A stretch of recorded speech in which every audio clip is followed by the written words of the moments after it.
सत श्री अकाल, तुसी देख रहे हो इंडिया प्लस लाइव। मैं हाँ मनप्रीत कौर। सीएम केजरीवाल कहता है कि जो पद की इच्छा रखते हैं मतलब वो काबिल लोग नहीं। कांग्रेस की जनरल सकत्तर प्रियंका गांधी राज दफ्तर च कर रही है जोनवार जथेबंधक मीटिंग। अकालिया खिलाफ किसानों का फिर फुटिया गुस्सा, लीरो लीर किते पोस्टर। जलंधर के एपीजे कॉलेज की साबका लैक्चरर आशिमा सुसाइड केस च कांग्रेसी नेता लवप्रीत सिंह गिरफ्तार। अमृतसर च भारी बारिश के कारण जाम च फसे लोगों की सीपी विक्रमजीत दुग्गल ने नंगे पैरी की लोगों की मदद। आटो चालक के झगड़े का राजीनामा करवाउण आए वाल्मीकि समाज के मुखी नूं एएसआई ने मारिया थप्पड़। रेलवे विभाग की एक बार फिर वड्डी लापरवाही आई सामने। खुले फाटक तो लंघी रेलगड्डी। करनाल च किसानां दे रोह अगे चुकी खट्टर सरकार, मन्निया किसानां दीआं मंगां। करनाल मोर्चे च किसानां दी जिੱਤ तो बाद चुड़ूनी का बीजेपी ते तिखा वार। अमृतसर च अज सवेर तो पै रहा है भारी मींह, सड़कां होईआं जलथल। सीएम केजरीवाल कहता है कि जो पद की इच्छा रखते हैं मतलब वो काबिल लोग नहीं। आज राष्ट्रीय परिषद की नई राष्ट्रीय परिषद चुन के आई है और उसका नई राष्ट्रीय परिषद का गठन हुआ है। बहुत सारे नए मेंबर्स आए हैं। उन सभी नए मेंबर्स का मैं तहे दिल से स्वागत करता हूं आज की मीटिंग में और उम्मीद करता हूं कि आपका ये कार्यकाल बेहद सफल रहेगा। पिछले 1.5-2 साल से पूरा देश, पूरी दुनिया इस सदी की सबसे मुश्किल महामारी से जूझ रही है। 1918 के आसपास स्पेनिश फ्लू आया था, वो भी इसी तरह से खतरनाक था। 100 साल के बाद अब इस किस्म की दोबारा बीमारी आई है। इस दौरान आपकी आम आदमी पार्टी की दिल्ली सरकार ने अपने स्तर के ऊपर बेहद प्रयास किए, अच्छे प्रयास किए दिल्ली के अंदर, जिसके बारे में चारों तरफ चर्चा है। मैं ये नहीं कह रहा कि दूसरों ने प्रयास नहीं किए, सभी राज्य सरकारों ने प्रयास किए, सभी सरकारों ने प्रयास किए, केंद्र सरकार ने प्रयास किए, सभी लोगों ने प्रयास किए। उसी तरह से आम आदमी पार्टी की दिल्ली सरकार ने भी प्रयास किए, दिल्ली के 2 करोड़ लोगों के साथ मिलकर प्रयास किए। जो काम किए गए उनमें बहुत सारी ऐसी चीजें थी जो पहली बार हुई। जैसे शुरू में प्लाज्मा थेरेपी आई थी। प्लाज्मा थेरेपी दिल्ली में पहली बार इस्तेमाल की गई। प्लाज्मा बैंक, दुनिया का पहला प्लाज्मा बैंक दिल्ली में खोला गया ILBS में, और फिर दूसरा प्लाज्मा बैंक भी दिल्ली में खोला गया LNJP हॉस्पिटल में। दिल्ली ने होम आइसोलेशन की टेक्निक पूरी दुनिया को दी। कोरोना की वजह से, कोरोना पे काम करते हुए doctors, nurses, paramedic staff, corona warriors, अगर कोई शहीद हुए तो उनके परिवार को 1-1 करोड़ रुपए की सहायता राशि दी गई। इस तरह से कई सारे प्रयास थे जो दिल्ली में आपकी सरकार ने पहली बार किए, जिनकी चारों तरफ सराहना हुई है। हम सब लोगों ने मिलकर कोरोना पे काबू पाया और मैं भगवान से उम्मीद करता हूं कि आने वाले समय में अब कोरोना दोबारा ना हो। तीसरी वेव कहा जा रहा है, लेकिन मैं उम्मीद करता हूं कि तीसरी वेव ना आए। देश भर से मेरे पास खबरें आ रही थी कि आम आदमी पार्टी के कार्यकर्ताओं ने अपने अपने स्तर के ऊपर कोरोना काल के दौरान लोगों की खूब मदद की। एक एक खबर जो है वो दिल को बहुत शांति देती थी, दिल को बहुत सुकून देती थी। इसी के लिए तो आम आदमी पार्टी बनी है। चारों तरफ अपने अपने किस्म किस्म के अपने हीरो पैदा हो रहे थे। दिल्ली में दिलीप पांडे की खूब चर्चा होती थी। अगर दिल्ली में किसी के कोई हो, दिलीप पांडे को फोन कर दो, खाना नहीं मिल रहा, कुछ नहीं मिल रहा। और इस तरह के ढेरों दिलीप पांडे थे पूरे देश के अंदर आम आदमी पार्टी में।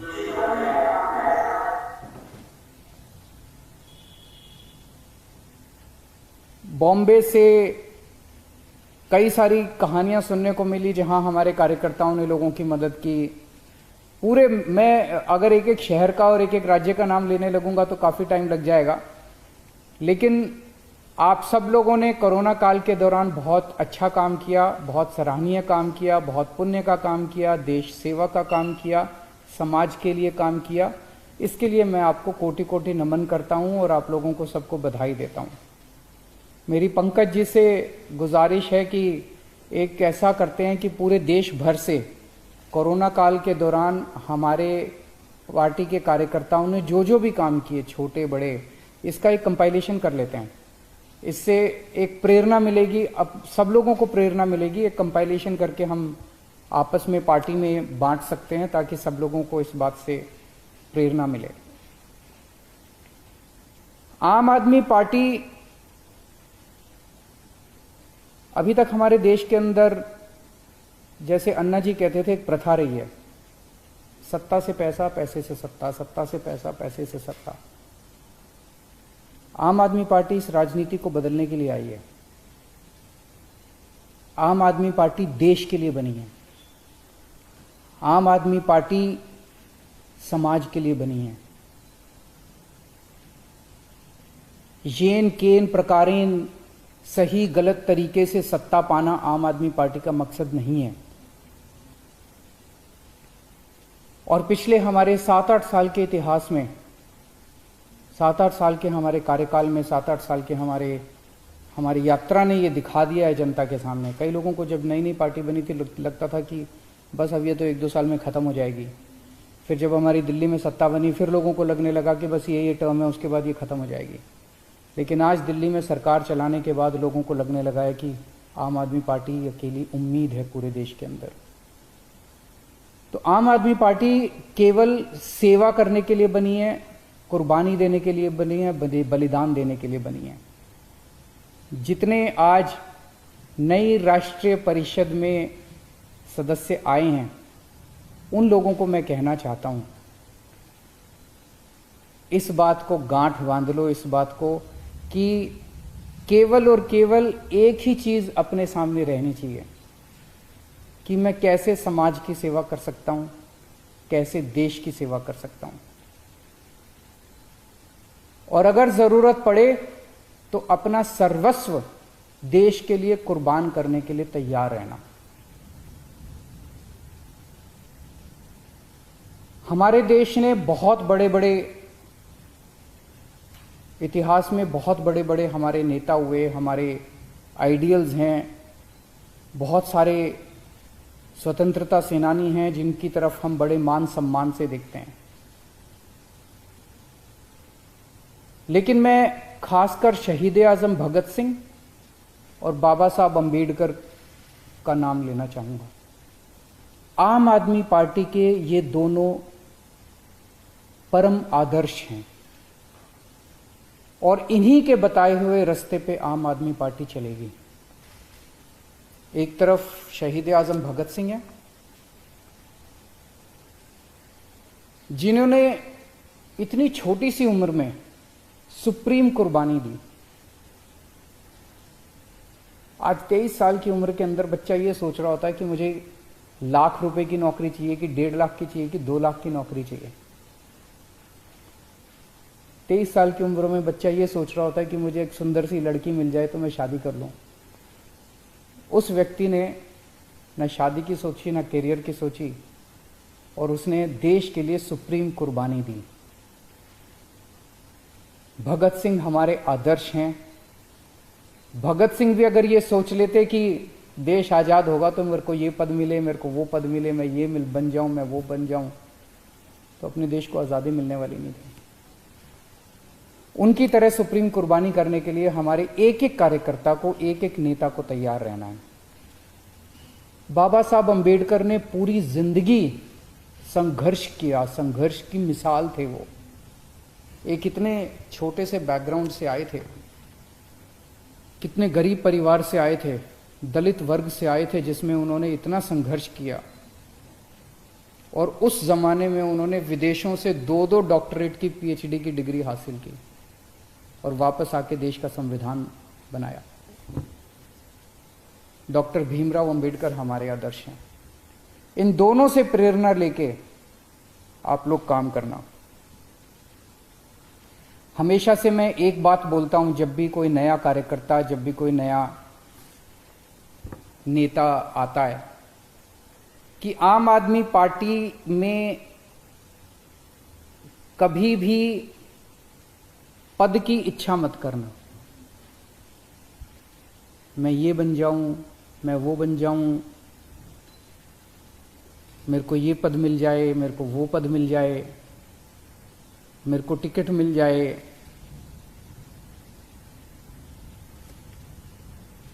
हमें खूब जम के काम करना है समाज के लिए, हमें खूब जम के काम करना है देश के लिए। अपने अपने क्षेत्र के अंदर काम करते रहो, खूब काम करो, जम के काम करो। आपके अंदर का आनंद काम से आना चाहिए, पद मिलने से नहीं आना चाहिए। नहीं मिलेगा कभी भी, कोई भी पद मिल जाए आपको, दिल खुश हो ही नहीं सकता। अगर, और आपका काम ऐसा होना चाहिए कि पार्टी आपके पास आके कहे भाई साहब ये पद ले लो, आपको पद मांगने की जरूरत ना पड़े।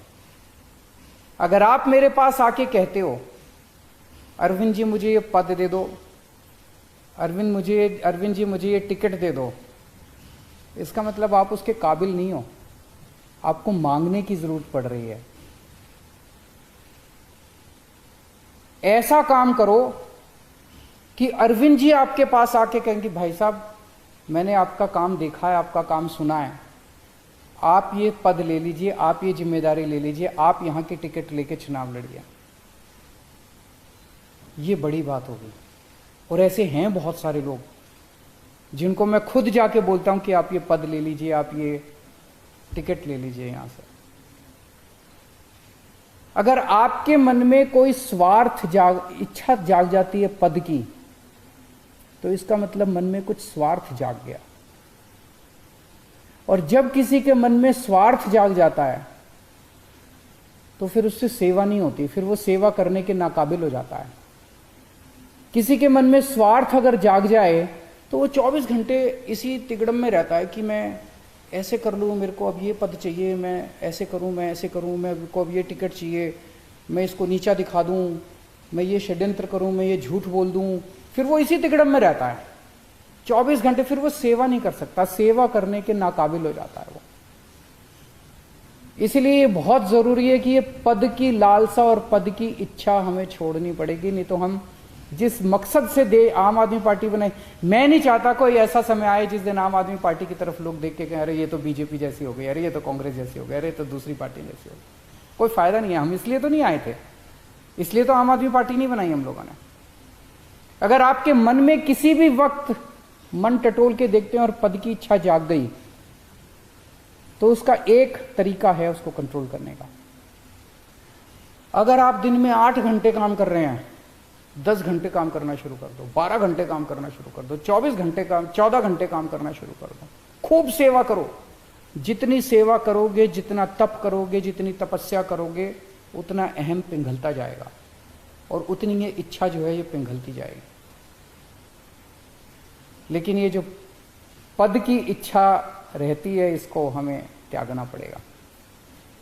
हम देखते हैं दूसरी पार्टियों में क्या हाल है, एक एक पद के लिए, एक एक टिकट के लिए 10-10 लोगों में मार भिड़े पड़े हैं, एक दूसरे से लड़ रहे हैं, एक दूसरे से लोग षड्यंत्र रचे जा रहे हैं, टूट रही हैं पार्टियां। क्या हम चाहते हैं कि हमारी पार्टी के साथ कभी भी ऐसा हो? अगर ऐसा होता है तो एक इतनी बड़ी उम्मीद और इतनी बड़ी आशा खत्म हो जाएगी। गीता में एक श्लोक है जिसका भाव है कि समाज का जो नेता होता है उसकी तरफ सारा समाज देखता है, उसका आचरण जो है वो बहुत जरूरी होता है उस नेता का।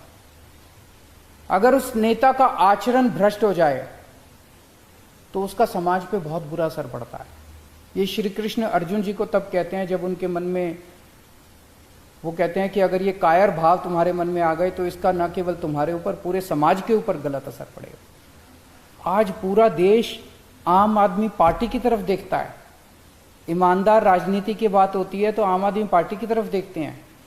पूरे देश में शिक्षा की बात होती है तो मनीष सिसोदिया जी की तरफ देखते हैं। अगर हमें स्वास्थ्य की बात करते हैं तो मोहल्ला क्लिनिक की चर्चा होती है चारों तरफ देश के अंदर। आज आम आदमी पार्टी कई नए आदर्श तैयार कर रही है, तो इसीलिए कभी भी गलत रास्ते पे मत चल पड़ना, पद की प्रतिष्ठा की इच्छा मत करना। जैसे सेवा कर रहे हो ऐसे सेवा करते रहना और खूब सेवा करना। और मैं उम्मीद करता हूं कि जिस मकसद से हम सब लोगों ने मिलकर आम आदमी पार्टी बनाई है वो मकसद हमारा ज़रूर पूरा होगा। आज राष्ट्रीय परिषद में जितने नए सदस्य आए हैं उन सबको मैं दिल से बहुत बहुत शुभकामनाएं देता हूं। नमस्कार। कांग्रेस ਦੀ ਜਨਰਲ ਸਕੱਤਰ ਪ੍ਰਿयंका ਗਾਂਧੀ ਰਾਜ ਦਫ਼ਤਰ 'ਚ ਕਰ ਰਹੀ ਹੈ ਜ਼ੋਨਵਾਰ ਜਥੇਬੰਦਕ ਮੀਟਿੰਗ। ਕਾਂਗਰਸ ਦੀ ਜਨਰਲ ਸਕੱਤਰ ਅਤੇ ਯੂਪੀ ਦੀ ਇੰਚਾਰਜ ਪ੍ਰਿयंका ਗਾਂਧੀ ਉੱਤਰ ਪ੍ਰਦੇਸ਼ ਵਿਧਾਨ ਸਭਾ ਚੋਣਾਂ 2022 ਦੀ ਰਣਨੀਤੀ ਲਈ ਲਖਨਊ ਤੇ 2 ਦਿਨਾਂ ਦੇ ਦੌਰੇ ਲਈ ਆਈ ਹੈ। ਇਸ ਦੇ ਕਾਰਨ ਪ੍ਰਿयंका ਗਾਂਧੀ ਲਖਨਊ ਵਿੱਚ ਰਾਜ ਦੇ ਦਫ਼ਤਰ ਵਿੱਚ ਇੱਕ ਜ਼ੋਨਵਾਰ ਸੰਗਠਨਾਤਮਕ ਮੀਟਿੰਗ ਕਰ ਰਹੀ ਹੈ। ਮੀਟਿੰਗ ਵਿੱਚ ਪਾਰਟੀ ਦੀਆਂ ਚੋਣਾਂ, ਸੰਗਠਨ ਨਿਰਮਾਣ ਅਤੇ ਮੁਹਿੰਮਾਂ ਬਾਰੇ ਚਰਚਾ ਕੀਤੀ ਜਾ ਰਹੀ ਹੈ। ਕਾਂਗਰਸ ਦੇ ਜਨਰਲ ਸਕੱਤਰ ਹਰ ਕਾਰਜਕਰਤਾ ਤੋਂ ਰਿਪੋਰਟ ਅਤੇ ਫੀਡਬੈਕ ਲੈ ਰਹੇ ਹਨ। ਅਕਾਲੀਆਂ ਖਿਲਾਫ ਕਿਸਾਨਾਂ ਦਾ ਫਿਰ ਫੁੱਟਿਆ ਗੁੱਸਾ, ਲੀਰੋ ਲੀਰ ਕੀਤੇ ਪੋਸਟਰ। ਨਾ ਕੋਈ ਕਿਸੇ ਤਰ੍ਹਾਂ ਦੀ ਫਲੈਕਸ ਲੱਗਣ ਦੇਣੀ ਹੈ, ਨਾ ਕਿਸੇ ਸਿਆਸੀ ਪਾਰਟੀ ਨੂੰ ਅੰਦਰ ਵੜਨ ਦੇਣਾ ਪਿੰਡ ਦੇ।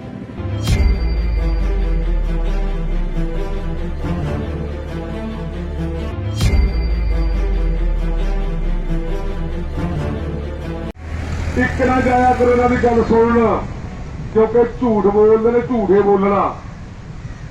ਆ ਜਿਹੜੇ ਆਪਣੇ ਪਿੰਡਾਂ ਦੇ ਘੜਮ ਚੌਧਰੀ ਨੇ ਇਹ ਇਕੱਲੇ ਖੜੇ ਰਹਿ ਜਾਣਾ। ਪਤਾ ਲੱਗ ਜੇ ਇਹਨਾਂ ਨੂੰ ਵੀ ਅਸੀਂ ਸਪੋਰਟ ਕਿਹਦੀ ਕਰਦੇ ਆ। ਅੱਜ ਕਿਸਾਨ ਸਾਡੇ ਸੜਕਾਂ ਤੇ ਰੋਲਦੇ ਨੇ, ਕੜਾਕੇ ਦੀ ਠੰਡ ਸਿਆਲ ਦੀ ਧੁੰਦਾਂ ਦੇ ਵਿੱਚ ਉੱਪਰ ਪੱਲੀਆਂ ਨੇ ਥੱਲੇ ਕੰਬਲ ਨੇ ਲਏ ਹੋਏ। ਸਾਰੀ ਠੰਡ ਤੁਸੀਂ ਭਰਾਵੋ ਦਿੱਲੀ ਦੀਆਂ ਸੜਕਾਂ ਤੇ ਕੱਢੀ ਆ। ਕੜਾਕੇ ਦੀ ਗਰਮੀ ਅੱਜ ਪੈ ਰਹੀ ਆ, ਤਪਦੀਆਂ ਸੜਕਾਂ ਉੱਤੇ ਤਪਦਾ ਸੂਰਜ।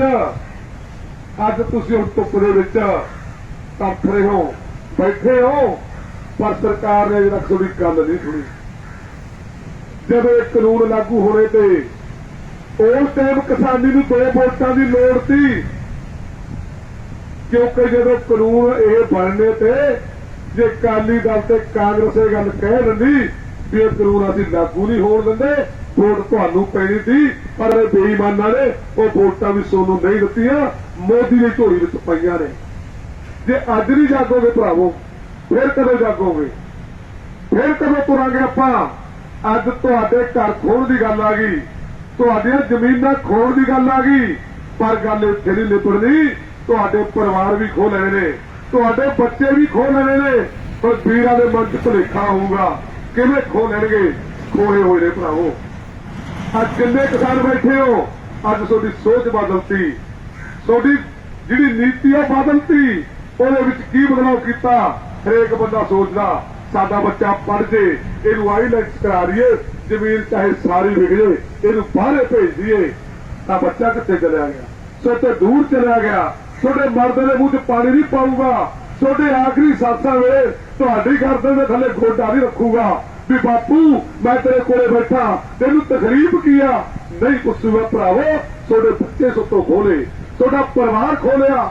ਤੁਸੀਂ ਆਪਣੀਆਂ ਬੇਟੀਆਂ ਨੂੰ ਬਾਹਰ ਭੇਜ ਰਹੇ ਹੋ, ਜਿਹੜੀਆਂ ਬੇਟੀਆਂ ਨੂੰ ਆ ਬਾਹਰ ਦੇ ਸਕੂਲਾਂ 'ਚ ਆਪਾਂ ਪੜ੍ਹਨ ਨਹੀਂ ਤੇ ਜਾਣ ਦਿੰਦੇ। ਕਹਿ ਦਿੰਦੇ ਕੱਲੀ ਕੁੜੀ ਦਾ ਜਾਣਾ ਠੀਕ ਨਹੀਂ ਹੈ। ਅੱਜ ਉਹਨਾਂ ਕੁੜੀਆਂ ਨੂੰ ਤੁਸੀਂ ਆਪਦੇ ਹੱਥੀਂ ਅਮਰੀਕਾ ਅਫਰੀਕਾ 'ਚ ਭੇਜੋ ਭਰਾਵੋ। ਉੱਥੇ ਉਹਨਾਂ ਨਾਲ ਕੀ ਬਣਦੀ ਹੋਊਗੀ ਤੁਹਾਨੂੰ ਕਦੇ ਬਿਆਨ ਨਹੀਂ ਕਰ ਸਕਦੀਆਂ, ਕਿਉਂਕਿ ਉਹ ਆਪਦੇ ਅੰਦਰ ਦੁੱਖ ਸਮਾ ਲੈਣਗੀਆਂ। ਉਹਨਾਂ ਨੂੰ ਪਤਾ ਸਾਡਾ ਪਿਓ ਕਰਜ਼ੇ ਦੇ ਥੱਲੇ ਦਬਿਆ ਹੋਇਆ, ਸਾਡੇ ਪਿਓ ਨੇ ਜ਼ਮੀਨ ਵੇਚ ਕੇ ਮੈਨੂੰ ਬਾਹਰਲੇ ਦੇਸ਼ ਭੇਜਤਾ। ਜੇ ਮੈਂ ਆਪਦਾ ਦੁੱਖ ਦੱਸਤਾ ਮੇਰਾ ਪਿਓ ਆ ਤੂੜੀ ਵਾਲੀ ਲਾਈਨ 'ਚ ਸਾਲ ਮਾਰ ਜਾਊਗਾ। ਇਸ ਕਰਕੇ ਤੁਹਾਨੂੰ ਦੁੱਖ ਨਹੀਂ ਦੱਸ ਸਕਦੀ ਭਰਾਵੋ। ਅੱਜ ਤੁਹਾਡੇ ਬੱਚੇ ਵੀ ਖੋਲੇ, ਤੁਹਾਡੀਆਂ ਜ਼ਮੀਨਾਂ ਵੀ ਖੋਣ ਨੂੰ ਫਿਰਦੇ ਨੇ, ਤੁਹਾਡੇ ਘਰ ਵੀ ਖੋਣ ਨੂੰ ਫਿਰਦੇ ਨੇ। ਬੈਠੇ ਅੱਜ ਆਪਾਂ ਆ ਧਰਮਸੋ ਦੇ ਪੈਰਾਂ 'ਚ, ਆ ਲਾਲਕੇ ਦੇ ਪੈਰਾਂ 'ਚ। ਭਰਾਵੋ ਕਦੋਂ ਜਾਗੋਗੇ? ਅਸੀਂ ਵੀ ਇਹਨਾਂ ਗੱਲਾਂ 'ਚੋਂ ਨਿਕਲ ਕੇ ਬਾਹਰ ਆਏ ਆ। ਮੈਂ ਵੀ ਕਾਂਗਰਸ ਪਾਰਟੀ ਦਾ ਆਗੂ ਸੀ, 70 ਨਹੀਂ ਮਾਰਦਾ ਨਾ ਤੋਂ ਬਾਅਦ ਮੁੜ ਕੇ ਨਹੀਂ ਗਏ ਇਹਨਾਂ ਦੇ ਵਿੱਚ। ਨਾ ਜਾਊਂਗਾ ਨਾ ਵੋਟ ਪਾਉਣ ਜਾਊਂਗਾ, ਕਿਉਂਕਿ ਅਸੀਂ ਵੋਟ ਨੋਟੇ ਨੂੰ ਪਾਵਾਂਗੇ। ਸਾਨੂੰ ਇਹ ਜਿੰਨੇ ਵੀ ਬੇਈਮਾਨ ਇੱਥੇ ਵੋਟਾਂ 'ਚ ਖੜੇ ਨੇ ਸਾਨੂੰ ਇੱਕ ਵੀ ਪਸੰਦ ਨਹੀਂ। ਮੂਰੇ ਇਹ ਚੀਜ਼ ਕਾਮਯਾਬ ਕਰਕੇ ਦਿਖਾਓ। ਇਸ ਕਰਕੇ ਭਰਾਵੋ, ਤੁਸੀਂ ਆਪਣੇ ਹੱਕ ਲੈਣ ਵਾਸਤੇ, ਆਪਣੇ ਪਰਿਵਾਰਾਂ ਨੂੰ ਬਚਾਉਣ ਵਾਸਤੇ ਦਿੱਲੀ ਦੇ ਬਾਰਡਰਾਂ ਤੇ ਜਾ ਭਰਾਵੋ, ਵੱਧ ਤੋਂ ਵੱਧ ਗਿਣਤੀ 'ਚ ਜਾਓ। ਮੇਰਾ ਨਾਮ ਜੀ ਹਰਪ੍ਰੀਤ ਸਿੰਘ ਆ, ਥੋਹੀ ਤੋਂ। ਮੈਂ ਇਕਾਈ ਦਾ ਪ੍ਰਧਾਨ ਆ ਭਾਰਤੀ ਕਿਸਾਨ ਯੂਨੀਅਨ ਏਕਤਾ ਉਗਰਾਹਾਂ ਦਾ।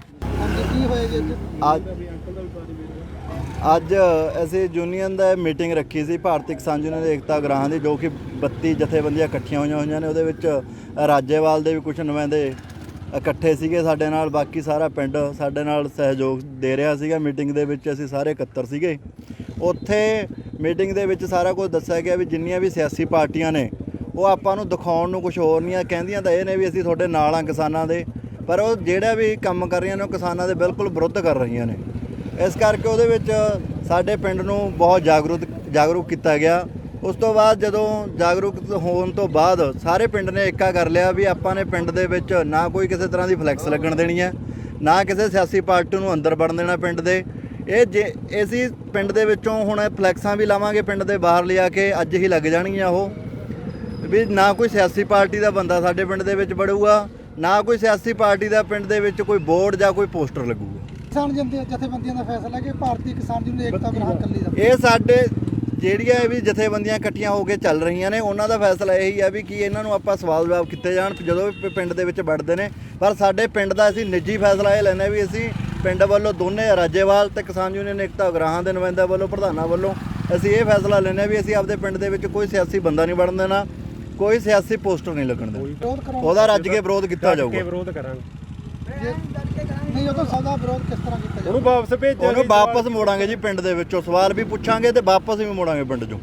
ਜੀ ਵੀਰ ਜੀ, ਜਿਹੜਾ ਫੈਸਲਾ ਕਿਉਂ ਲਿਆ ਗਿਆ ਹੈ ਫੈਸਲਾ ਇਹ ਫੈਸਲਾ ਅਸੀਂ ਨੇ ਕਿਸਾਨ ਯੂਨੀਅਨ ਰਾਜੇਵਾਲ ਤੇ ਕਿਸਾਨ ਯੂਨੀਅਨ ਏਕਤਾ ਉਗਰਾਹਾਂ ਦੀ ਉਹਦੇ ਮੀਟਿੰਗ ਦੇ ਵਿੱਚ ਲਿਆ ਗਿਆ। ਅਸੀਂ ਨੇ ਇਹਦੇ ਵਿੱਚ ਇਹ ਫੈਸਲਾ ਕੀਤਾ ਵੀ ਨਾ ਤਾਂ ਅਸੀਂ ਕੋਈ ਫਲੈਕਸ ਲੱਗਣ ਦੇਵਾਂਗੇ ਤੇ ਨਾ ਹੀ ਕੋਈ ਸਿਆਸੀ ਲੀਡਰ ਨੂੰ ਪਿੰਡ ਵਿੱਚ ਵੜਨ ਦੇਵਾਂਗੇ। ਜੇ ਕੋਈ ਆਊਗਾ ਅਸੀਂ ਪੂਰਾ ਵਿਰੋਧ ਕਰਾਂਗੇ ਡਟ ਕੇ। ਅਸੀਂ ਕਿਸੇ ਵੀ ਪਾਰਟੀ ਦੇ ਲੀਡਰ ਨੂੰ ਵੜਨ ਨਹੀਂ ਦੇ। ਅੱਜ ਪਿੰਡ ਥੂਹੀ ਦੇ ਵਿੱਚ ਤਕਰੀਬਨ ਘੰਟਾ ਕੁ ਪਹਿਲਾਂ ਅਸੀਂ ਲੋਕਾਂ ਨੂੰ ਲਾਮਬੰਦ ਕਰਕੇ ਆਏ ਹਾਂ, ਮੀਟਿੰਗ ਕਰਾ ਕੇ ਆਏ ਹਾਂ, ਜਿਹਦੇ ਵਿੱਚ ਦਿੱਲੀ ਦੇ ਮੋਰਚੇ ਦੀ ਹਾਜ਼ਰੀ ਵਧਾਉਣ ਸੰਬੰਧੀ ਤੇ ਦੂਜੇ ਪਾਸੇ ਕੈਪਟਨ ਸਰਕਾਰ ਨੂੰ ਘੇਰਨ ਸੰਬੰਧੀ 7 ਮਜ਼ਦੂਰ ਜਥੇਬੰਦੀਆਂ ਦਾ ਮੋਰਚਾ 13 ਤਰੀਕ ਨੂੰ ਲੱਗ ਰਿਹਾ। ਉਹਦੇ ਵਿੱਚ ਵੱਧ ਤੋਂ ਵੱਧ ਲੋਕਾਂ ਨੂੰ ਲੈ ਕੇ ਜਾਣ ਵਾਸਤੇ, ਸਾਡੇ ਮਜ਼ਦੂਰ ਵੀਰਾਂ ਨੂੰ ਨਾਲ ਲੈ ਕੇ ਤੁਰਨ ਵਾਸਤੇ ਉਹ ਲਾਮਬੰਦੀ ਕਰਕੇ ਆਏ ਹਾਂ। ਤੇ ਉੱਥੇ ਪਿੰਡ ਦੇ ਜਿੰਨੇ ਵੀ ਲੋਕ ਇਕੱਠੇ ਹੋਏ ਉਹਨਾਂ ਨੇ ਉੱਥੇ ਬੈਠ ਕੇ ਫੈਸਲਾ ਕੀਤਾ ਵੀ ਪਿੰਡ ਦੇ ਵਿੱਚ ਅਸੀਂ ਕਿਸੇ ਸਿਆਸੀ ਪਾਰਟੀ ਦਾ ਬੈਨਰ ਨਹੀਂ ਲੱਗਣ ਦੇਵਾਂਗੇ, ਜੋ ਲੱਗੇ ਹੋਏ ਨੇ ਉਹਨਾਂ ਨੂੰ ਉਤਾਰਾਂਗੇ। ਤੇ ਅੱਜ ਤੋਂ ਬਾਅਦ ਜਿੰਨਾ ਚਿਰ ਤਿੰਨੇ ਕਾਨੂੰਨ, ਖੇਤੀ ਕਾਨੂੰਨ ਸਾਡੇ ਰੱਦ ਨਹੀਂ ਹੁੰਦੇ, ਉਹਨਾਂ ਟਾਈਮ ਅਸੀਂ ਕਿਸੇ ਮੰਤਰੀ ਨੂੰ ਜਾਂ ਕਿਸੇ ਵੀ ਸਿਆਸੀ ਆਗੂ ਨੂੰ ਅਸੀਂ ਪਿੰਡ ਦੇ ਵਿੱਚ ਪ੍ਰਚਾਰ ਵੀ ਨਹੀਂ ਕਰਨ ਦੇਵਾਂਗੇ ਤੇ ਨਾ ਬੈਨਰ ਲਾਉਣ ਦੇਵਾਂਗੇ। ਇਹ ਨਗਰ ਪਿੰਡ ਥੂਹੀ ਦਾ ਫੈਸਲਾ, ਨਾ ਕਿ ਜਥੇਬੰਦੀ ਵੱਲੋਂ। ਉਹਨਾਂ ਨੇ ਜੋ ਫੈਸਲਾ ਕਰ ਲਿਆ ਚੰਗਾ ਕੀਤਾ, ਅਸੀਂ ਵਧੀਆ ਮੰਨਦੇ ਹਾਂ ਇਸ ਗੱਲ ਨੂੰ, ਕਿਉਂਕਿ ਲੋਕਾਂ ਨੂੰ ਇਸ ਤਰ੍ਹਾਂ ਜਾਗਰੂਕ ਹੋਣਾ ਚਾਹੀਦਾ। ਇੱਕ ਪਾਸੇ ਕਿਸਾਨ ਦਿੱਲੀ ਦੇ ਬਾਰਡਰਾਂ 'ਤੇ ਬੈਠੇ ਇਹ ਸਰਕਾਰ ਦਾ ਪਿੱਟ ਸਿਆਪਾ ਕਰ ਰਹੇ ਨੇ, ਕਾਨੂੰਨ ਰੱਦ ਕਰਾਉਣ ਵਾਸਤੇ ਅੜੇ ਹੋਏ ਨੇ। ਦੂਜੇ ਪਾਸੇ ਸਰਕਾਰਾਂ ਆਪਦੀਆਂ ਕੁਰਸੀਆਂ ਬਚਾਉਣ ਵਾਸਤੇ ਆ ਪਿੰਡਾਂ ਦੇ ਵਿੱਚ ਬੈਨਰ ਲਾ ਰਹੀਆਂ ਨੇ। ਤੀਜੇ ਪਾਸੇ ਕਹਿੰਦੀਆਂ ਨੇ ਅਸੀਂ ਤਾਂ ਕਿਸਾਨਾਂ ਦੇ ਨਾਲ ਖੜੇ ਹਾਂ। ਜੇ ਕਿਸਾਨਾਂ ਦੇ ਨਾਲ ਖੜੇ ਨੇ ਤਾਂ ਇਹਨਾਂ ਨੂੰ ਸਾਰੀਆਂ ਚੀਜ਼ਾਂ ਤੋਂ ਬਾਈਕਾਟ ਕਰਨਾ ਚਾਹੀਦਾ। ਜਿੰਨਾ ਚਿਰ ਖੇਤੀ ਕਾਨੂੰਨ ਰੱਦ ਨਹੀਂ ਹੁੰਦੇ ਇਹਨਾਂ ਨੂੰ ਪਿੰਡਾਂ ਵਿੱਚ ਆਉਣਾ ਨਹੀਂ ਚਾਹੀਦਾ, ਕਿਉਂਕਿ ਇਹਨਾਂ ਨੂੰ ਕਿਸਾਨਾਂ ਦੀ ਮਦਦ ਕਰਨੀ ਹੈ ਤਾਂ ਬਾਰਡਰਾਂ 'ਤੇ ਪਹੁੰਚਣ, ਉੱਥੇ ਜਾ ਕੇ ਵੱਡੇ ਇਕੱਠ ਦਿਖਾਉਣ, ਕਿਸਾਨਾਂ ਦੇ ਨਾਲ ਖੜਨ। ਇਸ ਤਰ੍ਹਾਂ ਕਹਿ ਕੇ ਨਹੀਂ ਸਰਨਾ ਵੀ ਹਾਥੀ ਦੇ ਦੰਦ ਖਾਣ ਦੇ ਹੋਰ ਹੋਣ ਤੇ ਦਿਖਾਉਣ ਦੇ ਹੋਰ ਹੋਣ। ਉਹ ਇਹ ਸਰਕਾਰਾਂ ਕਰਦੀਆਂ ਨੇ, ਨੰਗਾ ਚਿੱਟਾ ਚਿਹਰਾ ਇਹਨਾਂ ਦਾ ਸਾਹਮਣੇ। ਜਲੰਧਰ ਦੇ ਏਪੀਜੇ ਕਾਲਜ ਦੀ ਸਾਬਕਾ ਲੈਕਚਰਰ ਆਸ਼ਿਮਾ ਸੁਸਾਈਡ ਕੇਸ 'ਚ ਕਾਂਗਰਸੀ ਨੇਤਾ ਲਵਪ੍ਰੀਤ ਸਿੰਘ ਗ੍ਰਿਫਤਾਰ। ਜਲੰਧਰ ਦੇ ਏਪੀਜੇ ਕਾਲਜ ਦੀ ਸਾਬਕਾ ਲੈਕਚਰਰ ਆਸ਼ਿਮਾ ਦੇ ਖੁਦਕੁਸ਼ੀ ਮਾਮਲੇ ਵਿੱਚ ਪੁਲਿਸ ਨੇ ਕਾਂਗਰਸੀ ਨੇਤਾ ਲਵਪ੍ਰੀਤ ਸਿੰਘ ਉਰਫ ਲਵੀ ਸੋਲ ਵਾਸੀ ਫਰੈਂਡਸ ਕਲੋਨੀ ਨੂੰ ਗ੍ਰਿਫਤਾਰ ਕੀਤਾ ਹੈ। ਪੁਲਿਸ ਦੀ ਜਾਂਚ ਨੇ ਪੁਸ਼ਟੀ ਕੀਤੀ ਹੈ ਕਿ ਆਸ਼ਿਮਾ ਅਤੇ ਉਸਦੇ ਪਤੀ ਵਿਕਾਸ ਨੇ ਲਵਪ੍ਰੀਤ ਦੇ ਕਾਰਨ ਖੁਦਕੁਸ਼ੀ ਕੀਤੀ ਹੈ। ਡੀਸੀਪੀ ਜਾਂਚ ਗੁਰਮੀਤ ਸਿੰਘ ਨੇ ਗ੍ਰਿਫਤਾਰੀ ਦੀ ਪੁਸ਼ਟੀ ਕੀਤੀ। ਤੁਹਾਨੂੰ ਦੱਸ ਦਈਏ ਕਿ ਫਰੈਂਡਸ ਕਲੋਨੀ ਦੀ ਰਹਿਣ ਵਾਲੀ ਸਾਬਕਾ ਲੈਕਚਰਰ 35 ਸਾਲਾ ਆਸ਼ਿਮਾ ਨੇ ਮਈ 2020 ਨੂੰ ਆਪਣੇ ਘਰ ਵਿੱਚ ਫਾਹਾ ਲੈ ਕੇ ਖੁਦਕੁਸ਼ੀ ਕਰ ਲਈ ਸੀ। ਪਤਨੀ ਦੀ ਮੌਤ ਤੋਂ ਬਾਅਦ ਉਸਦੇ ਪਤੀ ਵਿਕਾਸ ਨੇ ਵੀ ਗੁਰਾਇਆ ਫਲੋਰ ਰੇਲਵੇ ਲਾਈਨ ਤੇ ਰੇਲ ਗੱਡੀ ਦੇ ਅੱਗੇ ਛਾਲ ਮਾਰ ਕੇ ਖੁਦਕੁਸ਼ੀ ਕਰ ਲਈ। ਆਸ਼ਿਮਾ ਦੀ ਮੌਤ ਤੋਂ ਬਾਅਦ ਉਸਦੇ ਰਿਸ਼ਤੇਦਾਰਾਂ ਨੇ ਥਾਣਾ ਡਿਵੀਜ਼ਨ ਨੰਬਰ 1 ਦੀ ਪੁਲਿਸ ਨੂੰ ਸ਼ਿਕਾਇਤ ਦਿੱਤੀ। ਕਿ ਆਸ਼ਿਮਾ ਨੇ ਆਪਣੇ ਪਤੀ ਤੋਂ ਤੰਗ ਆ ਕੇ ਖੁਦਕੁਸ਼ੀ ਕੀਤੀ ਸੀ। ਦੋਸ਼ ਲਾਇਆ ਗਿਆ ਸੀ ਕਿ ਵਿਕਾਸ ਖੁਦ ਆਪਣੀ ਪਤਨੀ ਨੂੰ ਆਤਮ ਹੱਤਿਆ ਕਰਨ ਲਈ ਉਕਸਾ ਕੇ ਫਰਾਰ ਹੋ ਗਿਆ। ਪੁਲਿਸ ਹਾਲੇ ਇਸ ਮਾਮਲੇ ਦੀ ਜਾਂਚ ਕਰ ਹੀ ਰਹੀ ਸੀ ਕਿ ਮੰਗਲਵਾਰ ਨੂੰ ਵਿਕਾਸ ਦੇ ਆਤਮ ਹੱਤਿਆ ਕਰਨ ਬਾਰੇ ਜਾਣਕਾਰੀ ਮਿਲੀ। ਉਸ ਤੋਂ ਬਾਅਦ ਵਿਕਾਸ ਦੇ ਪਰਿਵਾਰ ਮੈਂਬਰਾਂ ਨੇ ਦੋਸ਼ ਲਾਇਆ ਕਿ ਇਲਾਕੇ ਦੇ ਰਹਿਣ ਵਾਲੇ ਕਾਂਗਰਸੀ ਨੇਤਾ ਤੋਂ ਪਰੇਸ਼ਾਨ ਹੋ ਕੇ ਆਸ਼ਿਮਾ ਨੇ ਖੁਦਕੁਸ਼ੀ ਕਰ ਲਈ ਅਤੇ ਉਸ ਦੀਆਂ ਧਮਕੀਆਂ ਤੋਂ ਪਰੇਸ਼ਾਨ ਹੋ ਕੇ ਵਿਕਾਸ ਨੇ ਵੀ ਮੰਗਲਵਾਰ ਨੂੰ ਟ੍ਰੇਨ ਦੇ ਅੱਗੇ ਛਾਲ ਮਾਰ ਕੇ ਖੁਦਕੁਸ਼ੀ ਕਰ ਲਈ। ਅੰਮ੍ਰਿਤਸਰ 'ਚ ਭਾਰੀ ਬਾਰਿਸ਼ ਦੇ ਕਾਰਨ ਜਾਮ 'ਚ ਫਸੇ ਲੋਕਾਂ ਦੀ ਸੀਪੀ ਵਿਕਰਮਜੀਤ ਦੁੱਗਲ ਨੇ ਨੰਗੇ ਪੈਰੀ ਕੀਤੀ ਲੋਕਾਂ ਦੀ ਮਦਦ। ਅੰਮ੍ਰਿਤਸਰ ਸ਼ਹਿਰ ਵਿੱਚ ਭਾਰੀ ਬਾਰਿਸ਼ ਦੇ ਕਾਰਨ ਹਰ ਜਗ੍ਹਾ ਪਾਣੀ ਭਰ ਗਿਆ ਹੈ ਅਤੇ ਬਾਰਿਸ਼ ਦੇ ਕਾਰਨ ਹਰ ਜਗ੍ਹਾ ਜਾਮ ਵੀ ਲੱਗ ਗਿਆ ਹੈ। ਇਸ ਦੌਰਾਨ ਪੁਲਿਸ ਕਮਿਸ਼ਨਰ ਵਿਕਰਮਜੀਤ ਦੁੱਗਲ ਨੇ ਟ੍ਰੈਫਿਕ ਪੁਲਿਸ ਦਾ ਸਾਥ ਦਿੰਦਿਆਂ ਵੱਖ-ਵੱਖ ਥਾਵਾਂ ਤੇ ਜਾਮ ਅਤੇ ਸੀਵਰੇਜ ਖੋਲ੍ਹਣ ਵਿੱਚ ਯੋਗਦਾਨ ਪਾਇਆ। ਅੰਮ੍ਰਿਤਸਰ ਦੇ ਇਤਿਹਾਸ ਵਿੱਚ ਪਹਿਲੀ ਵਾਰ ਭਾਰੀ ਮੀਂਹ ਵਿੱਚ ਪੁਲਿਸ ਨੰਗੇ ਪੈਰੀ ਲੋਕਾਂ ਦੀ ਮਦਦ ਕਰ ਰਹੀ ਹੈ। ਇਸ ਮੌਕੇ ADCP traffic Jaswant Kaur, ACP traffic Gurmeet Singh, traffic in-charge Anoop Kumar ਅਤੇ ਕਈ ਟ੍ਰੈਫਿਕ ਅਧਿਕਾਰੀ ਮੌਜੂਦ ਸਨ। ਭਾਰੀ ਬਾਰਿਸ਼ ਪਈ ਹੈ, ਫਿਰ ਵੀ ਟ੍ਰੈਫਿਕ ਪੁਲਿਸ ਸਾਰੀ ਅੰਮ੍ਰਿਤਸਰ ਪੁਲਿਸ ਪੂਰੀ ਟ੍ਰੈਫਿਕ ਸਮੱਸਿਆ ਤੇ ਕ੍ਰਾਈਮ ਨੂੰ ਰੋਕਣ ਨੂੰ ਕੰਮ ਕਰ ਰਹੀ ਹੈ। ਕੀ ਕਹਿਣਾ ਚਾਹੁੰਦੇ? ਦੇਖੋ ਜੀ, ਸਾਨੂੰ ਮਾਣ ਹੈ ਆਪਣੀ ਅੰਮ੍ਰਿਤਸਰ ਸਿਟੀ ਪੁਲਿਸ ਦੀ ਸਾਰੀ ਟੀਮ ਤੇ। ਖਾਸ ਤੌਰ ਤੇ ਟ੍ਰੈਫਿਕ ਵਾਲਿਆਂ ਦੀ ਡਿਊਟੀ ਬਹੁਤ ਹੀ ਜ਼ਿਆਦਾ ਔਖੀ ਹੋ ਜਾਂਦੀ ਹੈ ਇਹੋ ਜਿਹੇ ਮਾਹੌਲ ਦੇ ਵਿੱਚ। ਤੁਸੀਂ ਦੇਖ ਸਕਦੇ ਹੋ ਇੰਨਾ ਪਾਣੀ ਵੀ ਹੈਗਾ, ਉਹਦੇ ਵਿੱਚ ਖੜ ਕੇ ਸਾਡੇ ਜਿਹੜੇ ਜਵਾਨ ਹੈ ਟ੍ਰੈਫਿਕ ਦੇ, ਉਹ ਟ੍ਰੈਫਿਕ ਨੂੰ ਰੈਗੂਲੇਟ ਕਰ ਰਹੇ ਤਾਂ ਕਿ ਜਿਹੜੇ ਯਾਤਰੀ ਹੈ ਤੇ ਪਿਲਗ੍ਰਿਮਸ ਹੈ, ਜਿਹੜੇ ਸ਼ਰਧਾਲੂ ਹੈ, ਉਹ ਅੰਮ੍ਰਿਤਸਰ 'ਚ ਆਉਂਦੇ ਆ ਗੋਲਡਨ ਟੈਂਪਲ 'ਚ ਮੱਥਾ ਟੇਕਣ, ਉਹਨਾਂ ਵਾਸਤੇ ਬਿਲਕੁਲ ਸੁਖਾਵਾਂ ਮਾਹੌਲ ਬਣਿਆ ਰਵੇ। ਇਹ ਮੈਨੂੰ ਬਹੁਤ ਮਾਣ ਹੈ ਆਪਣੀ ਟੀਮ ਤੇ ਖਾਸ ਤੌਰ ਤੇ ਟ੍ਰੈਫਿਕ ਦੇ ਜਵਾਨਾਂ ਤੇ। ਉਹ ਇਸੇ ਤਰੀਕੇ ਨਾਲ ਹੀ ਹਰ ਪਾਸੇ ਇਹ ਇੰਸ਼ੋਰ ਕਰ ਰਹੇ ਹੈ ਕਿ ਜਿਹੜੇ ਯਾਤਰੀ ਹੈ ਜਾਂ ਸ਼ਰਧਾਲੂ ਹੈ ਉਹ ਬਿਲਕੁਲ ਅਵੇਲੇਬਲ ਹੋ ਕੇ ਬਿਨਾਂ ਕਿਸੇ ਟ੍ਰੈਫਿਕ ਹਰਡਲ ਤੋਂ ਦਰਬਾਰ ਸਾਹਿਬ ਮੱਥਾ ਟੇਕਦੇ ਹੈ। ਸਰ, ਜਿਹੜਾ ਕੰਮ ਕਾਰਪੋਰੇਸ਼ਨ ਨੂੰ ਕਰਨਾ ਪੈਂਦਾ ਪਿਆ ਉਹ ਪੁਲਿਸ ਪ੍ਰਸ਼ਾਸਨ ਕਰ ਰਿਹਾ, ਕਿਉਂਕਿ ਬਿਲਕੁਲ ਵੀ ਕਦੀ ਵੀ ਸੜਕਾਂ 'ਤੇ ਨਹੀਂ ਨਿਕਲੀ। ਨਹੀਂ, ਸਾਰੇ ਆਪੋ ਆਪਣਾ ਕੰਮ ਵਧੀਆ ਕਰ ਰਹੇ ਹੈਗੇ ਆ।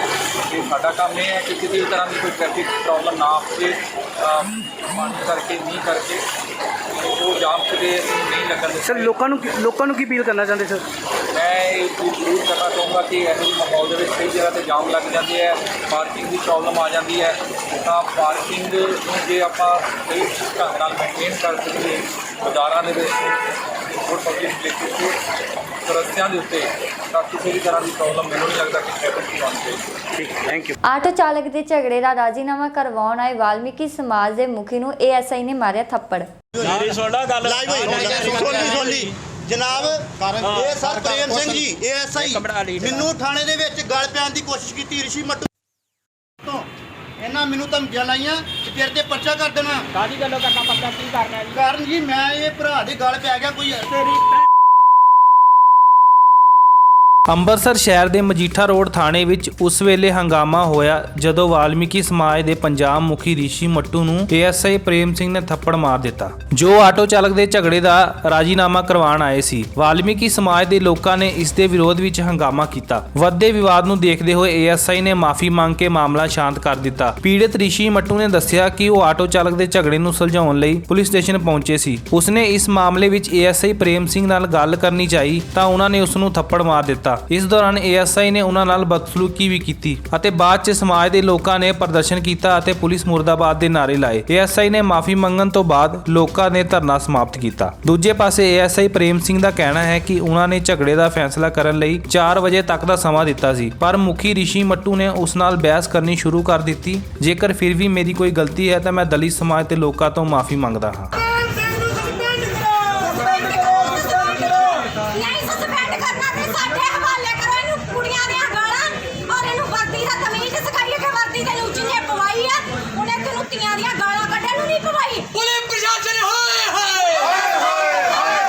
ਭਾਜੀ, ਮੇਰਾ ਨਾਮ ਰਿਸ਼ੀ ਮੱਟੂ ਤੀਰੇ ਤੋਂ ਵਾਲਮੀਕ ਸਮਾਜ ਦਾ ਪੰਜਾਬ ਪ੍ਰਧਾਨ ਹੈ ਜੀ। ਮੈਂ ਇਹ ਜੀ ਦਿਨੇ ਇੱਕ ਮਸਲਾ ਸੀ, ਇੱਥੇ ਆਟੋ ਵਾਲੇ ਦੇ ਗੱਲ ਪੈ ਗਏ, 20-25 ਜਾਣੇ ਆ ਗਏ, 20-25 ਜਾਣੇ ਆਣ ਕੇ ਗੱਲ ਪੈ ਗਏ। ਤੇ ਉਸ ਮਸਲੇ ਦੇ ਵਿੱਚ ਇਹ ਹੈ ਏਐਸਆਈ ਜਿਹੜਾ ਪ੍ਰੇਮ ਸਿੰਘ ਆ ਨਾ, ਇਹਨੇ ਬੰਦੇ ਨੂੰ ਪੈਸੇ ਲੈ ਕੇ ਛੱਡਤਾ। ਤੇ ਮੈਂ ਇਹਨੂੰ ਪੁੱਛਿਆ ਵੀ ਟਾਈਮ ਹੈ 4 ਵਜੇ ਦਾ ਤੇ ਸਰ ਕਿੱਥੇ ਜੇ? ਕਹਿੰਦਾ ਮੈਂ ਤੇਰੇ ਪਿਓ ਦਾ ਨੌਕਰ ਲੱਗਾ ਆ। ਮੈਂ ਵਾਲਮੀਕ ਸਮਾਜ ਤੋਂ ਰਿਸ਼ੀ ਮੱਟੂ। ਕਹਿੰਦਾ ਮੈਂ ਕਿਸੇ ਵਾਲਮੀਕ ਸਮਾਜ ਨੂੰ ਨਹੀਂ ਜਾਣਦਾ ਤੇ ਮੈਂ ਤੇਰੇ ਪਿਓ ਦਾ ਨੌਕਰ ਨਹੀਂ ਲੱਗਾ।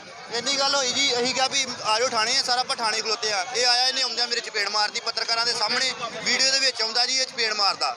ਇਹ ਜੀ ਮੈਂ ਤਾਂ ਬਾਹਰ ਹੀ ਆਪਣਾ ਵੀਡੀਓ ਕਢਵਾਉਣ ਗਿਆ ਮੋਬਾਈਲ ਵਾਸਤੇ, ਤੇ ਮੈਨੂੰ ਲੜਕੇ ਦਾ ਫੋਨ ਆਇਆ। ਉਹ ਕਹਿੰਦਾ ਕਿ ਮੈਂ ਪ੍ਰਧਾਨ ਆ ਪੰਜਾਬ ਦਾ ਤੇ ਕਹਿੰਦਾ ਜੀ ਤੁਸੀਂ 4 ਵਜੇ ਦਾ ਟਾਈਮ ਦਿੱਤਾ ਵਾ ਪਾਰਟੀ ਨੂੰ।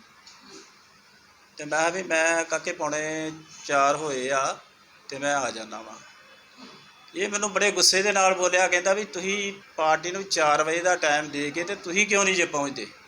ਮੈਂ ਕਿਹਾ ਕਾਕੇ ਪੁੱਤਰ ਇੱਦਾਂ ਨਹੀਂ ਬੋਲੀਦਾ, ਮੈਂ ਤੇ ਤੇਰੇ ਨਾਲ ਕਾਹਲਾ ਨਹੀਂ ਬੋਲ ਰਿਹਾ, 4 ਵਜੇ ਦਾ ਤੂੰ ਟਾਈਮ ਦਿੱਤਾ ਵਾ ਤੇ ਮੈਂ ਤੇਰੇ ਕੋਲ ਆ ਗਿਆ। ਬਸ ਇਹੋ ਗੱਲ ਹੋਈ, ਹੋਰ ਕੋਈ ਨਹੀਂ ਹੋਈ। ਕੋਈ ਚਪੇਟਬਾਜ਼ੀ ਵਾਲੀ ਨਾ ਉਹ ਲੜਕੀ, ਨਾ ਮੇਰੇ ਕੋਲ ਕੋਈ ਲੜਕੀ ਸਾਹਮਣੇ ਆਈ ਆ ਔਰ ਨਾ ਕਿਸੇ ਲੜਕੀ ਨੂੰ ਮੈਂ ਗਾਲਾਂ ਕੱਢੀਆਂ। ਸੰਸਥਾ ਆਈ ਆ, ਸਾਰੇ ਪ੍ਰਧਾਨ ਆਏ ਆ, ਤੁਸੀਂ ਮਾਫੀ ਮੰਗੋ ਕਿ ਇਹਨਾਂ ਕੋਲੋਂ ਗਲਤੀ ਆ। ਨਹੀਂ ਜੇ ਕਹਿੰਦੇ ਆ ਤੇ ਫਿਰ ਮੈਂ ਮਸੌਰੀ ਫੀਲ ਕਰਦਾ ਹਾਂ। ਰੇਲਵੇ ਵਿਭਾਗ ਦੀ ਇੱਕ ਵਾਰ ਫਿਰ ਵੱਡੀ ਲਾਪਰਵਾਹੀ ਆਈ ਸਾਹਮਣੇ।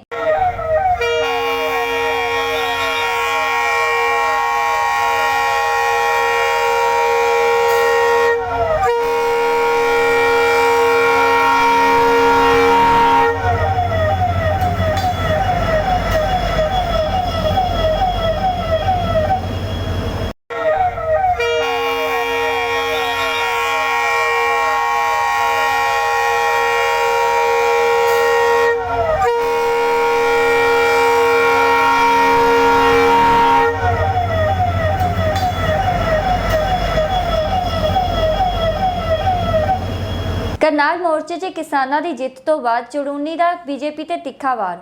उन पे पर्चा दर्ज करने की मांग हम कर रहे थे।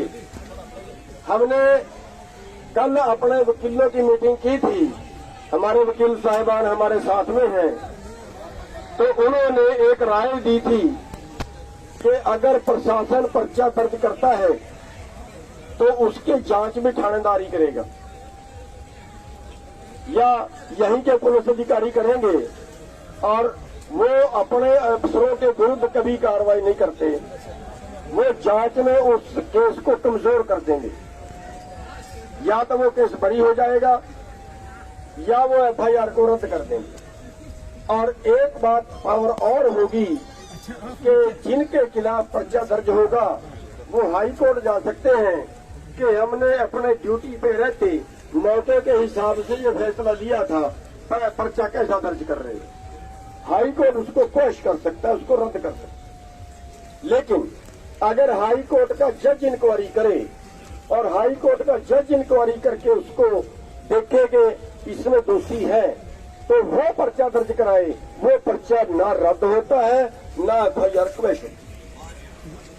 इसलिए हाई कोर्ट के जज की हमने मांग रखी थी तो वो भी प्रशासन ने मान ली है।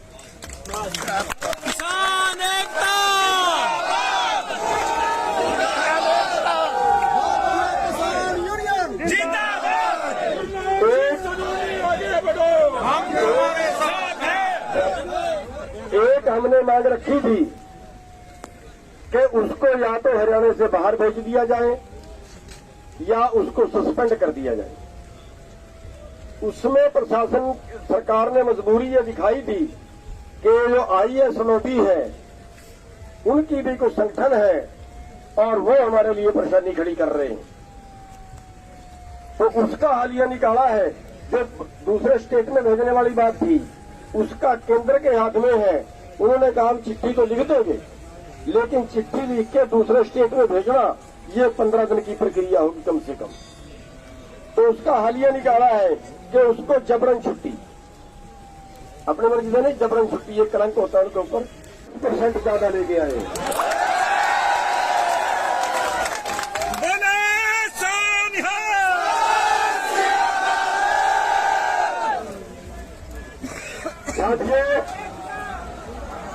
बहुत गरीब है,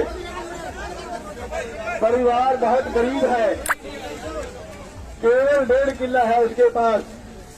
और सबसे बड़ी बात ये थी कि जब से आंदोलन चला वो एक दिन भी गैर हाजिर नहीं रहा। इसलिए कल हमने राय की थी कि परिवार बेरोजगार है और जो पुलिस अधिकारी हैं उन पे पर्चा दर्ज करने की मांग हम कर रहे थे। हमने कल अपने वकीलों की मीटिंग की थी, हमारे वकील साहिबान हमारे साथ में हैं, तो उन्होंने एक राय दी थी कि अगर प्रशासन पर्चा दर्ज करता है तो उसकी जांच भी थानेदारी करेगा या यहीं के पुलिस अधिकारी करेंगे, और वो अपने अफसरों के विरुद्ध कभी कार्रवाई नहीं करते, वो जांच में उस केस को कमजोर कर देंगे। या तो वो केस बरी हो जाएगा या वो एफआईआर को रद्द कर देंगे। और एक बात पावर और होगी कि जिनके खिलाफ पर्चा दर्ज होगा वो हाई कोर्ट जा सकते हैं कि हमने अपने ड्यूटी पे रहते मौके के हिसाब से ये फैसला लिया था, पर्चा कैसा दर्ज कर रहे हैं। हाई कोर्ट उसको पेश कर सकता है, उसको रद्द कर सकता है। लेकिन अगर हाई कोर्ट का जज इंक्वायरी करे और हाई कोर्ट का जज इंक्वायरी करके उसको देखे कि इसमें दोषी है, तो वो पर्चा दर्ज कराए, वो पर्चा ना रद्द होता है ना एफआईआर क्वेश्चन। इसलिए हाई कोर्ट के जज की हमने मांग रखी थी, तो वो भी प्रशासन ने मान ली है। किसान एकता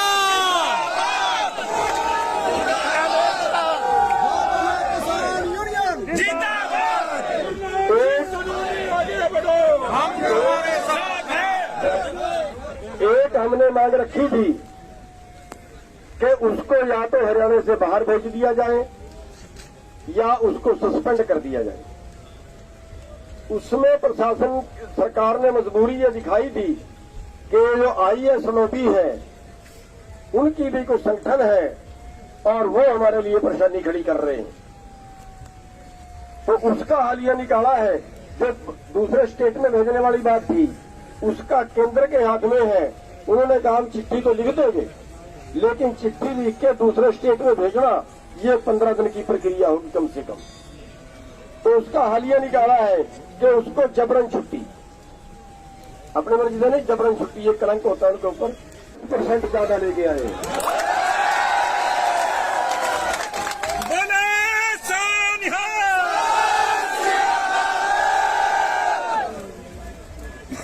साथियों, बहुत गरीब है, परिवार बहुत गरीब है, केवल 1.5 किला है उसके पास। और सबसे बड़ी बात यह थी कि जब से आंदोलन चला वो एक दिन भी गैर हाजिर नहीं रहा। ਕਰਨਾਲ 'ਚ ਕਿਸਾਨਾਂ ਦੇ ਰੋਹ ਅੱਗੇ ਝੁਕੀ ਖੱਟਰ ਸਰਕਾਰ, ਮੰਨੀਆਂ ਕਿਸਾਨਾਂ ਦੀਆਂ ਮੰਗਾਂ। ਹਰਿਆਣਾ ਦੇ ਕਰਨਾਲ ਵਿੱਚ 5 ਦਿਨਾਂ ਤੋਂ ਚੱਲ ਰਿਹਾ ਕਿਸਾਨਾਂ ਦਾ ਵਿਰੋਧ ਅੱਜ ਖਤਮ ਹੋ ਸਕਦਾ ਹੈ। ਪ੍ਰਸ਼ਾਸਨਿਕ ਅਧਿਕਾਰੀਆਂ ਅਤੇ ਕਿਸਾਨ ਆਗੂਆਂ ਦਰਮਿਆਨ ਹੋਈ ਮੀਟਿੰਗ ਵਿੱਚ ਸਹਿਮਤੀ ਬਣ ਗਈ ਹੈ। ਇਸ ਦੌਰਾਨ ਸਿੰਜਾਈ ਵਿਭਾਗ ਦੇ ਵਧੀਕ ਮੁੱਖ ਸਕੱਤਰ ਦਵੇਂਦਰ ਸਿੰਘ ਨੇ ਕਿਹਾ ਹੈ ਕਿ ਸੇਵਾ ਮੁਕਤ ਜੱਜ ਲਾਠੀਚਾਰਜ ਦੌਰਾਨ ਕਿਸਾਨ ਦੀ ਮੌਤ ਦੀ ਨਿਆਇਕ ਜਾਂਚ ਕਰਨਗੇ। ਇਸ ਦੇ ਨਾਲ ਹੀ ਮ੍ਰਿਤਕ ਕਿਸਾਨ ਦੇ ਪਰਿਵਾਰ ਦੇ 2 ਲੋਕਾਂ ਨੂੰ ਨੌਕਰੀਆਂ ਦਿੱਤੀਆਂ ਜਾਣਗੀਆਂ। ਇੰਨਾ ਹੀ ਨਹੀਂ, ਜਦੋਂ ਤੱਕ ਜਾਂਚ ਪੂਰੀ ਨਹੀਂ ਹੋ ਜਾਂਦੀ SDM ਆਯੁਸ਼ ਸੇਨਾ ਛੁੱਟੀ ਤੇ ਰਹਿਣਗੇ। ਇਸ ਤੋਂ ਇਲਾਵਾ ਸਿੰਜਾਈ ਵਿਭਾਗ ਦੇ ਵਧੀਕ ਮੁੱਖ ਸਕੱਤਰ ਦਵਿੰਦਰ ਸਿੰਘ ਨੇ ਦੱਸਿਆ ਹੈ ਕਿ ਮ੍ਰਿਤਕ ਕਿਸਾਨ ਦੇ ਪਰਿਵਾਰ ਦੇ 2 ਲੋਕਾਂ ਨੂੰ 1 ਹਫ਼ਤੇ ਵਿੱਚ ਨੌਕਰੀਆਂ ਮਿਲ ਜਾਣਗੀਆਂ। ਇਸ ਦੌਰਾਨ ਸੂਬਾ ਪ੍ਰਧਾਨ ਗੁਰਨਾਮ ਸਿੰਘ ਚੜੂਨੀ ਨੇ ਦੱਸਿਆ ਹੈ ਕਿ ਮ੍ਰਿਤਕ ਕਿਸਾਨ ਸੁਸ਼ੀਲ ਕਾਜਲ ਦੇ ਪਰਿਵਾਰਕ ਮੈਂਬਰਾਂ ਨੂੰ DC ਰੇਟ ਤੇ ਨੌਕਰੀਆਂ ਮਿਲਣਗੀਆਂ। ਇਸ ਦੇ ਨਾਲ ਹੀ ਉਹਨਾਂ ਨੇ ਕਿਹਾ ਹੈ ਕਿ ਪ੍ਰਸ਼ਾਸਨ ਨੇ SDM ਦੇ ਵਿਰੁੱਧ FIR ਦਰਜ ਕਰਦਾ ਹੈ ਤਾਂ ਉਸ ਦੇ ਬਚਣ ਦੀ ਵਧੇਰੇ ਸੰਭਾਵਨਾ ਹੈ। ਇਸ ਲਈ ਹਾਈ ਕੋਰਟ ਦੇ ਅੱਗੇ ਰਿਟਾਇਰਡ ਜੱਜ ਮਾਮਲੇ ਦੀ ਜਾਂਚ ਕਰਨਗੇ। ਇਸ ਦੇ ਨਾਲ ਹੀ ਚੜੂਨੀ ਨੇ ਕਿਹਾ ਹੈ ਕਿ ਮੀਟਿੰਗ ਤੋਂ ਪਹਿਲਾਂ ਸੰਯੁਕਤ ਕਿਸਾਨ ਮੋਰਚੇ ਦੇ ਸੀਨੀਅਰ ਨੇਤਾਵਾਂ ਨਾਲ ਗੱਲਬਾਤ ਕੀਤੀ ਗਈ ਸੀ। ਸਾਡੀਆਂ ਮੰਗਾਂ ਮੰਨ ਲਈਆਂ ਗਈਆਂ ਹਨ। ਅੰਮ੍ਰਿਤਸਰ 'ਚ ਅੱਜ ਸਵੇਰ ਤੋਂ ਪੈ ਰਿਹਾ ਹੈ ਭਾਰੀ ਮੀਂਹ, ਸੜਕਾਂ ਹੋਈਆਂ ਜਲਥਲ। ਅੰਮ੍ਰਿਤਸਰ ਵਿੱਚ ਪਿਛਲੇ ਲਗਭਗ 24 ਘੰਟਿਆਂ ਤੋਂ ਮੀਂਹ ਪੈ ਰਿਹਾ ਹੈ। ਸ਼ਨੀਵਾਰ ਵੀ ਦਿਨ ਦੀ ਸ਼ੁਰੂਆਤ ਮੀਂਹ ਨਾਲ ਹੀ ਹੋਈ ਹੈ, ਜਿਸ ਤੋਂ ਬਾਅਦ ਲਗਾਤਾਰ ਮੀਂਹ ਪੈ ਰਿਹਾ ਹੈ ਅਤੇ ਸੜਕਾਂ ਤੇ ਪਾਣੀ ਭਰਨਾ ਸ਼ੁਰੂ ਹੋ ਗਿਆ ਹੈ। ਮੌਸਮ ਵਿਭਾਗ ਅਨੁਸਾਰ ਸ਼ਹਿਰ ਵਿੱਚ ਪੂਰਾ ਦਿਨ ਮੀਂਹ ਪੈਣ ਦੀ ਸੰਭਾਵਨਾ ਹੈ। ਜੇ ਅਜਿਹਾ ਹੁੰਦਾ ਹੈ ਤਾਂ ਸਥਿਤੀ ਕੱਲ੍ਹ ਨਾਲੋਂ ਵੀ ਬਦਤਰ ਹੋਣ ਜਾ ਰਹੀ ਹੈ। ਜੇ ਅੱਜ ਸਾਰਾ ਦਿਨ ਮੀਂਹ ਪੈਂਦਾ ਹੈ ਤਾਂ ਦਿਨ ਦਾ ਤਾਪਮਾਨ ਸ਼ੁੱਕਰਵਾਰ ਵਾਂਗ ਹੀ 26 ਡਿਗਰੀ ਦੇ ਆਸ-ਪਾਸ ਰਹਿਣ ਦੀ ਸੰਭਾਵਨਾ ਹੈ।